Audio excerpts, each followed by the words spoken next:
Once upon a time there was a very old man and a very old woman. They lived in a nice clean house, which had flowers all around it, except where the door was. But they could not be happy because they were so very lonely. "If only we had a cat," sighed the very old woman. "A cat?" asked the very old man. "Yes, a sweet little fluffy cat," said the very old woman. "I will get you a cat, my dear," said the very old man. And he set out over the hills to look for one. He climbed over the sunny hills, he trudged through the cool valleys, he walked a long, long time, and at last he came to a hill which was quite covered with cats. Cats here, cats there, cats and kittens everywhere, hundreds of cats, thousands of cats, millions and billions and trillions of cats. "Oh!" cried the old man joyfully, "now I can choose the prettiest cat and take it home with me." So he chose one. It was white. But just as he was about to leave he saw another one, all black and white, and it seemed just as pretty as the first. So he took this one also. But then he saw a fuzzy gray kitten way over here which was every bit as pretty as the others, so he took it too. And now he saw one way down in a corner, which he thought too lovely to leave, so he took this one too. And just then, over here, the very old man found a kitten, which was black and very beautiful. "It would be a shame to leave that one," said the very old man. So he took it. And now over here he saw a cat which had brown and yellow stripes like a baby tiger. "I simply must take it," cried the very old man. And he did. So it happened that every time the very old man looked up, he saw another cat, which was so pretty he could not bear to leave it, and before he knew it, he had chosen them all. And so he went back over the sunny hills and down through the cool valleys to show all his pretty kittens to the very old woman. It was very funny to see those hundreds and thousands and millions and billions and trillions of cats following him. They came to a pond. "Mew, mew, we're thirsty!" cried the hundreds of cats, thousands of cats, millions and billions and trillions of cats. "Well, here's a great deal of water," said the very old man. Each cat took a sip of water, and the pond was gone.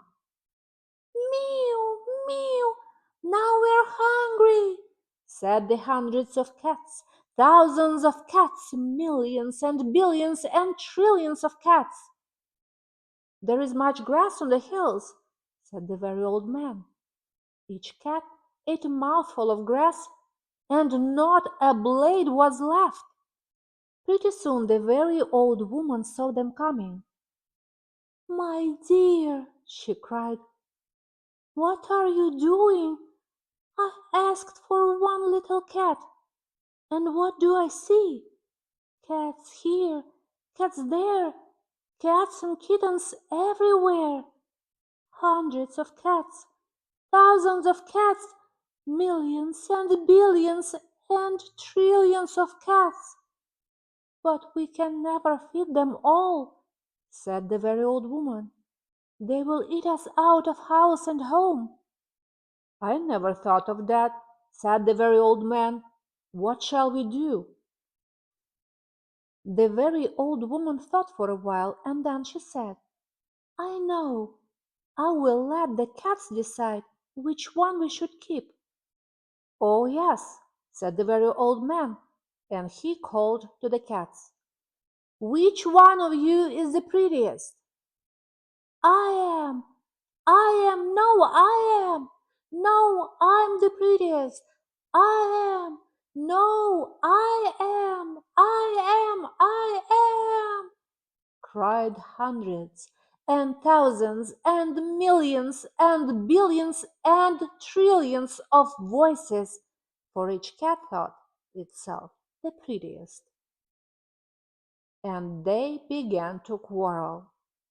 They beat and scratched and clawed each other and made such a great noise that the very old man and the very old woman ran into the house as fast as they could.